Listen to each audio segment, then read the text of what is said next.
Hello guys, आज की इस वीडियो में हम देखने वाले हैं वान डी ग्राफ जनरेटर की संरचना, कार्यविधि एवं उपयोग और दोष। क्योंकि ये इम्पोर्टेंट क्वेश्चन है क्लास 12th का, जिसको हमें करना है 5 नंबर में, ये एग्जाम में आ सकता है।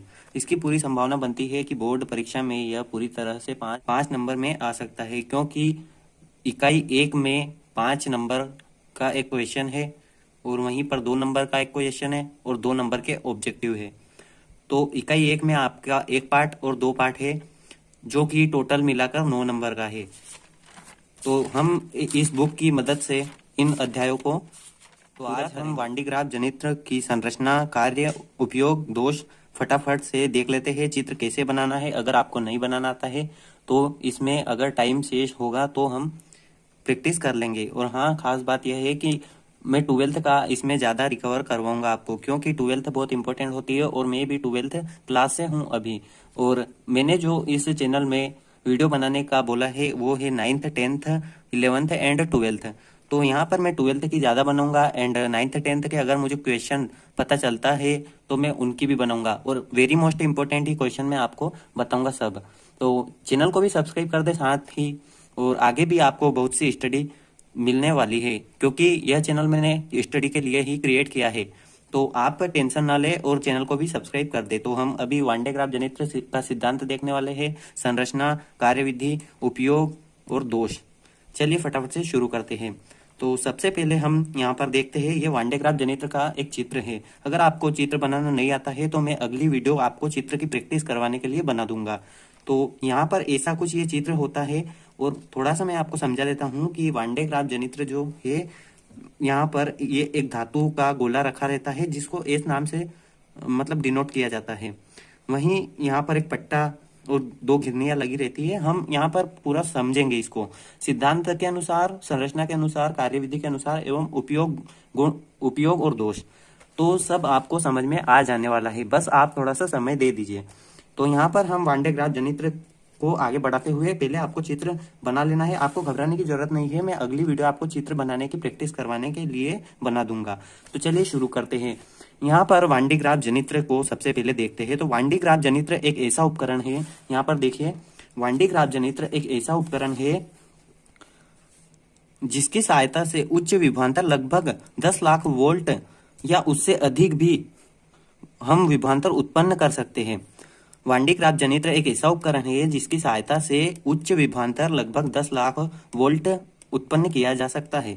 मतलब कि 10 लाख वोल्ट या उससे अधिक वोल्ट हम वान डी ग्राफ जनित्र से लगभग मतलब विभवांतर उत्पन्न कर सकते हैं। वहीं इसका सिद्धांत क्या कहता है, फटाफट से देख लेते हैं। तो कहता है गाइज, आप यहाँ पर देख सकते हैं कि वान डी ग्राफ जनित्र या वान डी ग्राफ जनित्र का सिद्धांत नुकीले भागों की क्रिया पर आधारित होता है। जैसे कि आप देख सकते हैं, वान डी ग्राफ जनित्र का सिद्धांत नुकीले भागों की क्रिया पर आधारित होता है। ये जो 2 कंघियां लगी रहती है और इसमें जो नुकीले भाग होते हैं, यहाँ पर आवेश ज्यादा होता है, तो इस पर आधारित होता है। मतलब कि कंघियों के नुकीले सिरों या मतलब क्रिया नुकीले भागों की क्रिया पर आधारित होता है, और जिसके अनुसार धातु की कंघी के नुकीले सिरों पर पृष्ठ आवेश घनत्व सबसे अधिक होता है। अब आप यहाँ पर देख सकते हैं कि यहाँ पर जो ये दिया गया है कि जिसके अनुसार धातु की कंघी के नुकीले सिरों पर पृष्ठ आवेश घनत्व सबसे अधिक होता है। जिसके अनुसार धातु की कंघी के नुकीले सिरों पर, ये जो नुकीले सिरे हैं, इन पर पृष्ठ आवेश घनत्व सबसे अधिक होता है। वहीं इसमें हम आगे देख लेते हैं हमारी संरचना। बस सिद्धांत इतना सा पड़ा था और सब चित्र में से देख कर ही करना है, बस एक बार आपको समझ लेना है अच्छी तरह से। चित्रानुसार वान डी ग्राफ जनित्र की संरचना प्रदर्शित है। तो चित्रानुसार जो वान डी ग्राफ जनित्र की जो संरचना है वह प्रदर्शित की जा सकती है हमारे द्वारा, हम प्रदर्शित कर सकते हैं उसको। उसके बाद जिसमें धातु का एक एस गोला होता है। अब यहाँ पर मैं आपको दिखा देता हूँ, जिसमें धातु का ये जो एस गोला रहता है वान डी ग्राफ जनित्र में, ये धातु का एक एस गोला रहता है। एस एक गोला रहता है, मतलब धातु का जो गोला रहता है उसको एस नाम दिया गया है। एस का मतलब जो रहता है स्फेरिकल यानी गोला। एस नाम क्यों दिया गया है, मतलब गोले को इंग्लिश में बोलते हैं स्फेरिकल। ओके गाइस, इस हिसाब से हमें एस नाम दिया गया है। और उसके बाद एक एक चीज क्लियर करवाऊंगा गाइस, थोड़ा सा समय दीजिए बस। जो दो विद्युत रोधी स्तंभ पी पर रखा होता है, अब यहाँ पर आप देख सकते हैं जो दो विद्युत रोधी पी पर रखा हुआ है, पी क्यों नाम दिया गया? अब पी क्यों नाम दिया गया? यहाँ पर पी का मतलब होता है पिल्लर, पिल्लर यानी खंबे, इस हिसाब से पिल्लर नाम दिया गया है पी। और जिनका अगर हम भौतिकी नाम देखें तो इनको विद्युत रोधी स्तंभ बोला जा सकता है। अब हम आगे देखते हैं। एवं उपकरण के अंदर P1 व P2 दो घिरनियां लगी होती है, या फिर दो घिरनियां होती है जिन पर रबर का एक बेल्ट लगा होता है। अब मैं आपको बता देता हूँ, ये जो बीच में डॉट जैसी मतलब जो केंद्र है ये और ये, इनको बोला जाता है घिरनियां, जो कि बेल्ट से जुड़ी रहती है और बेल्ट इनके ऊपर घूमता रहता है। अब यहाँ पर हम आगे पढ़ते हैं, जिसे एम मोटर द्वारा घुमाया जाता है।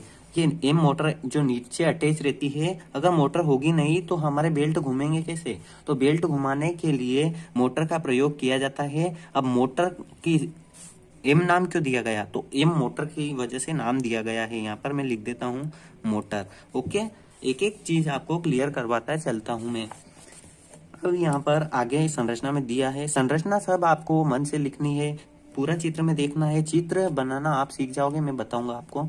रबर के बेल्ट से कुछ दूरी पर धातु की दो कंघियां C1 व C2 लगी होती है। C1 का संबंध एक उच्च तनाव HT बैटरी से रहता है तथा C2 का संबंध गोलीय S से होता है। अब यहाँ पर आप देख सकते हैं कि रबर के बेल्ट से कुछ दूरी पर धातु की दो कंघियां लगी रहती है, C1 और C2। तो रबर ये जो है, ये कुछ लाइन मत समझ लेना इसको, ये जो है एक रबर है ये, ठीक है ना। ये जो रबर है इससे कुछ दूरी पर C1 व C2 दो कंघियां लगी रहती है, जहां C1 का संबंध, अब हम आगे देख लेते हैं, जहां C1 का संबंध एक उच्च तनाव HT बैटरी से रहता है। अब यहाँ पर आती है बात कि ये जो HT बैटरी है, यहाँ पर HT दिखाई नहीं दे रहा है लेकिन यहाँ पर लिखा हुआ है HT बैटरी से जुड़ा रहता है। C1 का संबंध HT बैटरी से जुड़ा रहता है। अब इस HT बैटरी का मतलब है उच्च तनाव। क्या है HT बैटरी? HT का फुल फॉर्म होता है हाई टेंशन, हाई टेंशन। अगर आपको टेंशन की स्पेलिंग नहीं आती है तो ये भी प्रॉब्लम आपकी सोल्व हो गई है। आप टेंशन लेते होंगे ना पढ़ाई का, अब मत लेना। उच्च तनाव, जिसको हिंदी में बोला जाता है उच्च तनाव, बस अगर आपने समय दिया है तो आपको समझने से कोई नहीं रोक सकता। अब वहां पर हम आगे देख लेते हैं। तथा C2 का संबंध गोलीय चालक S से होता है। अब यहाँ पर C2 का जो संबंध है, C2 का संबंध S गोले से है, गोलीय चालक S से है। आगे देखते हैं। यह संपूर्ण उपकरण एक अणुचुंबकीय बॉक्स में बंद रहता है एवं बॉक्स का संबंध पृथ्वी से रहता है। अब आप देखिए यहाँ पर जो ये चारों तरफ ये बॉक्स बना हुआ है, मैंने प्रैक्टिस की थी चित्र की, इसीलिए दो दो बने हुए हैं। यहाँ पर जो ये बॉक्स बना हुआ है इसका नाम है अणुचुंबकीय। यहाँ पे मतलब अणु नहीं है, अणुचुंबकीय बॉक्स, जो कि जिसका संबंध पृथ्वी से रहता है। ये पृथ्वी का जो है ना, इसको हम बोलते हैं अर्थिंग, ठीक है, अर्थिंग। पृथ्वी का जो है इसको हम अर्थिंग बोलते हैं, पृथ्वी से इसका संबंध रहता है। यहाँ पर हमारी संरचना पूरी तरह से समझ में आ गई है एंड हमने कर ली है। उसके बाद हम कार्यविधि देखते हैं। कार्यविधि में क्या है? वांडी ग्राफ जनित्र की कार्यविधि में बैटरी से धनावेश कंघी C1 में प्रवाहित होता है। अब आप देखिए यहाँ पर वांडी ग्राफ जनित्र में ये जो C1 बैटरी है इससे आवेश प्रवाह होता है, मतलब आवेश निकलता है, जो कि आवेश प्लस Q आवेश जो निकलता है यहाँ पर बेल्ट पर निकलता रहता है। जब बेल्ट घूमता है तो ये ऊपर की तरफ आवेश को, मतलब आवेश बेने का एक मतलब बेने लगता है। जब कोई चीज आवेश के पास घूमती है या फिर हवा की तरह मतलब आवेश बेता है, तो यहाँ से जब आवेश निकलेगा तो बहने के बाद ये C2 पर चला जाएगा। C1 से बेकर आवेश C2 पर चला जाएगा। कौन सा आवेश? प्लस Q आवेश। और C2 पर पहुंचने के बाद C2 उसको ग्रहण करते हुए बाहर छोड़ देगा, ये इस गोले के सिर पर मंडराएगा ये। उसके बाद बात आती है कि यह जो मतलब इकट्ठा होता है आवेश इकट्ठा होने के बाद विभवांतर उत्पन्न करता है। लगभग 10 लाख वोल्ट या उससे अधिक का विभवांतर यह उत्पन्न कर देता है। अब हम आगे देख लेते हैं। यहाँ पर हम आ चुके थे जिसके बाद हम देख लेते हैं जिससे धनावेश बेल्ट पर आरोपित हो जाता है। धनावेश बेल्ट पर आरोपित हो जाता है। अब जैसे कि मैंने आपको समझाया था अभी कि यहाँ से C1 से जो धनावेश निकल कर जाता है वह बेल्ट पर आरोपित हो जाता है और ये बहने लगता है, बेल्ट से आवेश बहने लगता है। अब हम आगे पढ़ेंगे। चूंकि बेल्ट घूमता रहता है अतः बेल्ट पर स्थित धनावेश कंघी C2 के पास पहुंचता है, तब विद्युत प्रेरण द्वारा गोले के बाह्य पृष्ठ पर धनावेश प्रेरित हो जाता है। प्रेरित का मतलब होता है बाहर हो जाता है, प्रेरित होता है और एकत्रित हो जाता है। मतलब एकत्रित होता है, जब एकत्रित हो जाता है उसके बाद एकत्रित होने के बाद यह क्रिया चलती रहती है, जिसके फलस्वरूप गोले के पृष्ठ पर लगभग 10 लाख वोल्ट या उससे अधिक विभव उत्पन्न हो जाता है। अब आप उपयोग देखिए। आई होप कि मेरी बातें आपको पूरी तरह से समझ में आ रही होगी। अब मैं इसको थोड़ा सा जूम कर देता हूँ ताकि आपको उपयोग देखने में आसानी हो। तो उपयोग, उच्च विभवांतर उत्पन्न करने में इसका उपयोग किया जाता है। जैसे कि अभी मैंने बताया कि यह हाई वोल्टेज उत्पन्न करता है, मतलब कि विभवांतर उत्पन्न करता है। अब ये विभवांतर कितना उत्पन्न करता है? 10 लाख, लगभग 10 लाख या उससे अधिक का विभवांतर उत्पन्न करता है। तो उच्च विभवांतर उत्पन्न करने में यह उपयोगी है, नाभिकीय विखंडन में यह उपयोगी है। और तीसरा जो है धनावेशित कणों को त्वरित करने में। अब धनावेशित कण कौन कौन से होते हैं उनका नाम जान लीजिए। प्रोटॉन, न्यूट्रॉन, अल्फा कण आदि को त्वरित करने में। मतलब कि यहाँ पर शॉर्टकट दे दिया है, यहाँ पर नाम दिखाया है उनका। धनावेशित कण कौन कौन से होते हैं? प्रोटॉन, न्यूट्रॉन, अल्फा कण आदि को त्वरित करने में।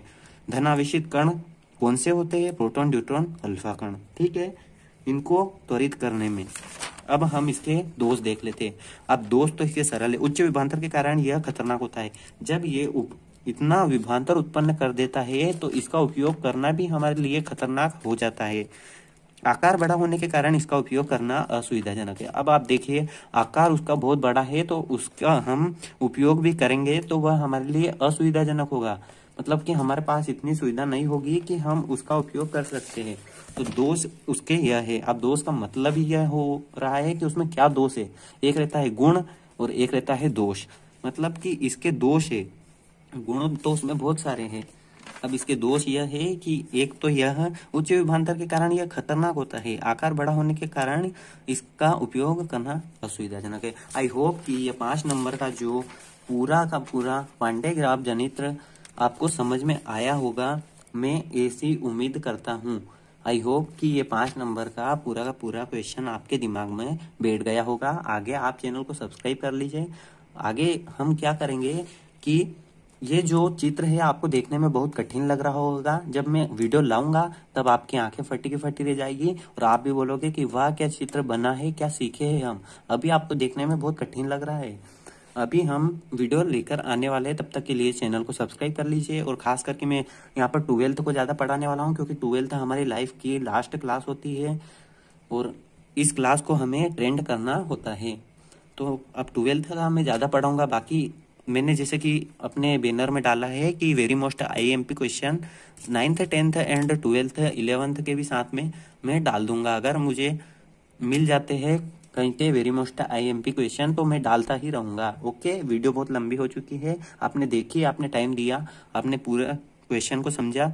आपका बहुत बहुत धन्यवाद। चैनल को भी सब्सक्राइब कर दीजिए। अभी मैंने न्यू चैनल बनाया है, आप सब्सक्राइबर्स को मत देखिए, वो तो गेन हो ही जाएंगे।